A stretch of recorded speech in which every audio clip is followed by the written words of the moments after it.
Welcome everyone to the very first episode of Life in Flux. I'm Chris. This is the channel that's made for you. I'll have a table of contents. You can cut right to the part you want to watch. You can cut right out. I'm not going to tease you and tell you to watch the whole damn video and then have all the good stuff at the back of the video. That's my biggest pet peeve of YouTube. So we're doing away with that. I won't harass you to like, share, and subscribe. We can do that below. So, with that all out of the way, let's begin. So, not too long ago, I decided to semi-quit Facebook. So I deleted the Facebook app, but I kept the Facebook Messenger so I could still get, messages from cousins and other family members. But, basically, I decided it was getting a little too toxic for me. And I just got tired of seeing news stories of horrible things would happen. And then I'll look at the comment, ha ha ha ha ha, you're dead, or something crazy like that. Like you're mocking someone's pain. What's wrong with you? So I also saw some friends suddenly get completely radicalized and they're sending these drooling memes, complete extremist. So I thought to myself, what exactly am I getting out of this? I'm scrolling endlessly, kind of just looking through stuff. Oh, horrible, horrible, horrible, horrible, horrible. Oh, that's kind of a nice story. Terrible, terrible, terrible, terrible. This is angering me now. And seeing friends just turn into complete a-holes, basically. So I'm like, maybe I should just quit this now. So I deleted the app, and I heard from one person on Messenger, hey, what's up? How you doing? So clearly Facebook doesn't matter. It really doesn't matter. So whoever thinks all this stuff, if you left and you didn't announce you were leaving, would anyone care? Maybe one or two people.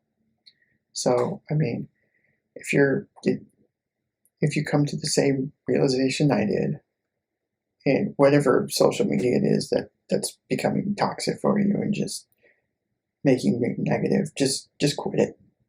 Almost no one cares. So when baseball comes back every year, I usually watch the first couple weeks of the season, especially opening day, and then maybe I'll watch the last few weeks of the season and then the playoffs and World Series. And that's how it usually goes. Except for last year, when the pandemic started and all sports died. And so baseball was really the first one that came back. And so I was actually excited. Really, really excited. And then I found an app which allowed me to watch the games. And so pretty much every day with lunch, with dinner, watch a game. And then toward the end of the season, I think once it went into football, I kind of dropped off a bit, but that was a big change.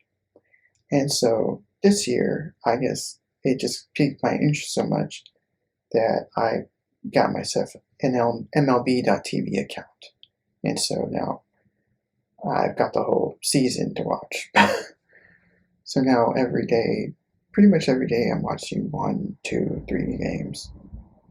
So this is one way in which the pandemic has totally changed my life.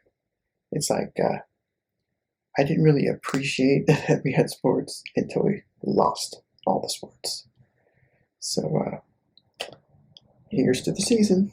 One of the many ways I tried to make money during this pandemic was paid book reviews. I signed up on this website, and the first review was free. They give you 2 weeks to read it, 1 week to review it, and then after you submit your review, they evaluate you, and that determines how much you can make on further reviews. And after doing so, the first time, I decided that was it for me. For me, it was too much work for too little payout, and the book was terrible. I don't know how it got published terrible. That's how bad.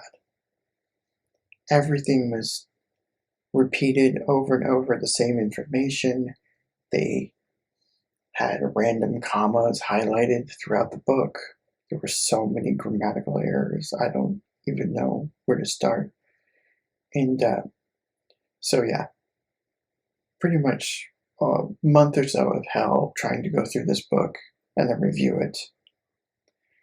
So, but if you think that you can undertake that kind of torture, then go to onlinebookreview.org and try to make money that way. But I think the most you can make was between like $50 and $100 for a review. And like, if you can do several of those a month, I think it would be worth it. But I mean, you really have to love to read, I think. And like, there's probably, if that was one of the samples, I just have a feeling that a lot of the books there are terrible. But feel free to try it out. And that's the show. Thanks for watching my very first episode.